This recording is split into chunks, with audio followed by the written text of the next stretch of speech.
या घडीची महत्त्वाची बातमी आहे। भाजपचे प्रदेशाध्यक्ष बावनकुळे भुजबळांच्या भेटीला पोहोचलेले आहेत। नाशिक लोकसभेसंदर्भात चर्चा होण्याची शक्यता वर्तवली जाते।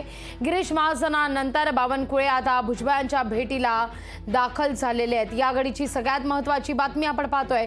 काल देखील या सगळ्या संदर्भात आपण अजित पवार यांना जेव्हा सवाल उपस्थित केला तेव्हा मात्र भुजबळ यांनी नाशिकच्या या सगळ्या तिढ्या संदर्भात घाईघाईनं विधान केलं असं दादा म्हणालेले होते। त्यामुळे आता पुन्हा एकदा भुजबळांना विनंती करण्यासाठी तर नाही ना, भाजपचे प्रदेशाध्यक्ष भुजबळांच्या भेटीला गेले। या सगळ्या संदर्भात आता चर्चा सुरू झालेली आहे। तर नाशिकच्या जागेवर राष्ट्रवादीने आपला दावा कायम ठेवल्याचं पाहायला मिळतंय। काल देखील अजित पवार यांनी या सगळ्या संदर्भात स्पष्टता दिलेली आहे।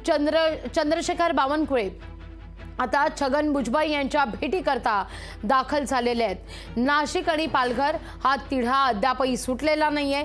आज बरोबर 1 तारीख आहे, पुढचे 19 दिवस उरलेले आहेत। त्यापैकी 2 दिवस हे अर्थातच प्रचार हा थंडावणार आहे। 2 दिवसांपूर्वी म्हणजे 18 तारखेपर्यंत प्रचार केला जाईल। केवळ 18 दिवस असतील हातात उमेदवाराच्या। नाशिक आणि पालघर या ठिकाणी 20 तारखेला मतदान होणार आहे।